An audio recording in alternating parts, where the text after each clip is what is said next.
Yeah, I'm aware it's the 17th.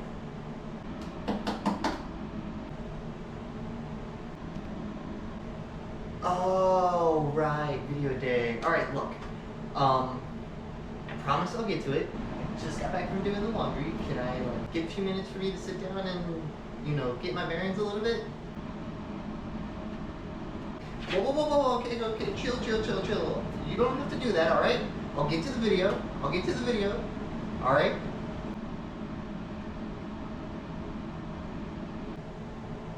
Okay, cool. Man, don't let me put you in a bad mood.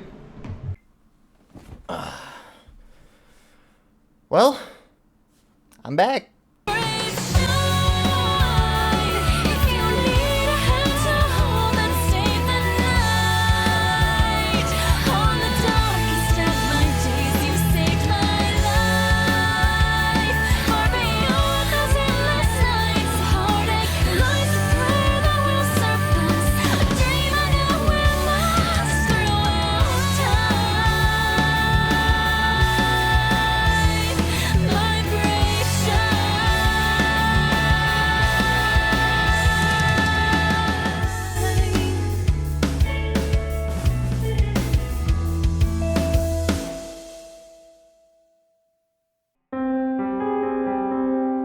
Disney, the many fond memories that you have graced us over these many different years.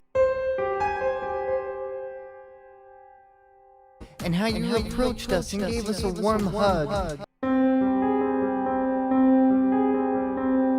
And making us think, wow, look at that smile. Oh yeah, sure, look at that smile. Just look at it! I can't with Disney anymore. I just can't. Play the film, The Little Mermaid. Back in 1989, Disney released what they called their saving grace, The Little Mermaid, a movie about a young mermaid named Ariel who wanted more than just a mere life under the sea.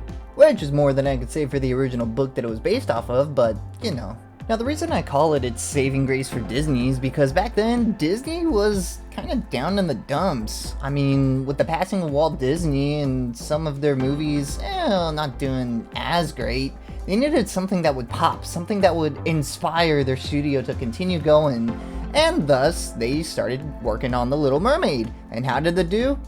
I mean, it just blew up. Won itself a couple of Oscars, it kicked off the Disney Renaissance, and brought inspiration to Disney Studios to work on more big films. Now you might honestly be thinking, oh, I have so much good things to talk about The Little Mermaid, how can I possibly screw that up? By not talking about this movie, I'm gonna be going forward in time 30 years and talking about its predecessor. So buckle up! Okay, before I continue on further, let me just first of all say that the movie wasn't as bad as I was expecting it to be. Now don't get me wrong, it was still a terrible movie. It just wasn't as bad as I may have kind of predicted it to be. So, I guess that's a plus?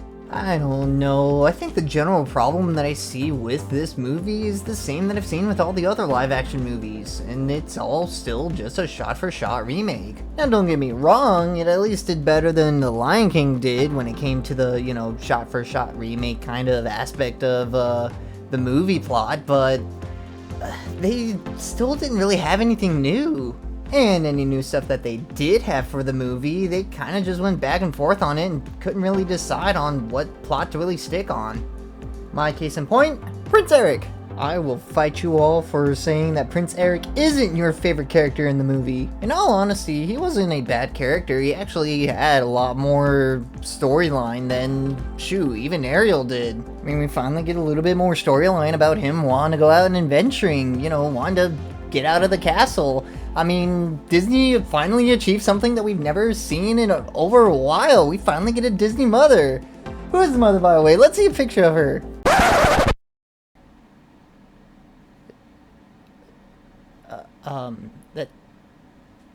This is a joke, right?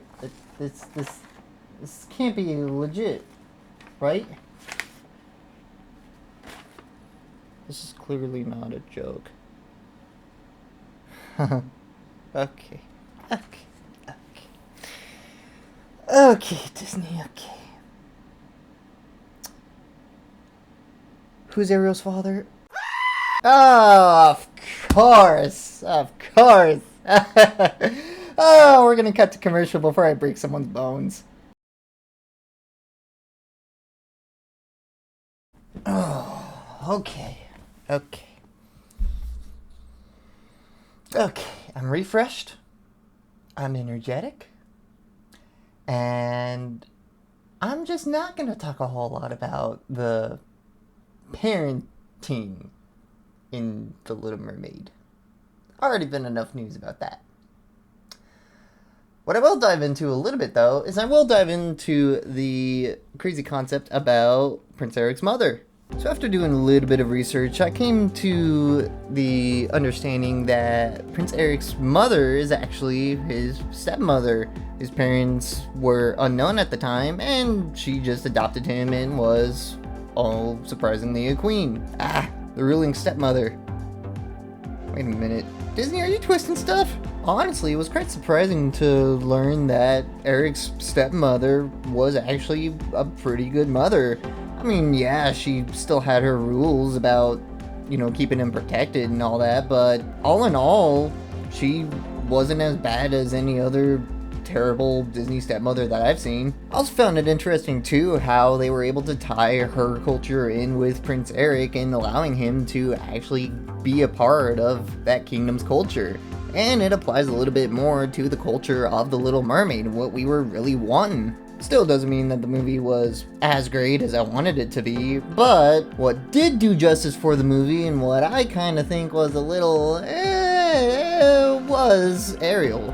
Okay, you can find me at the controversies later, but Halle Berry was a pretty decent actress for playing Ariel.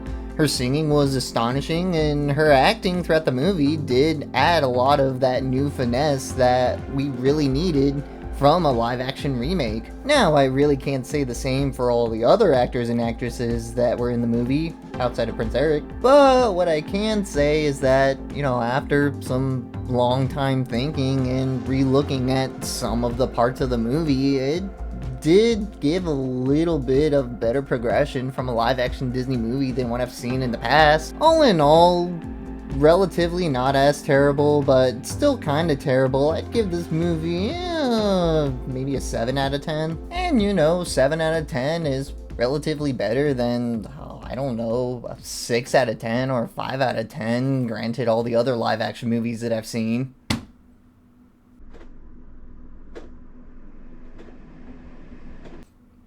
I'll die with that statement too.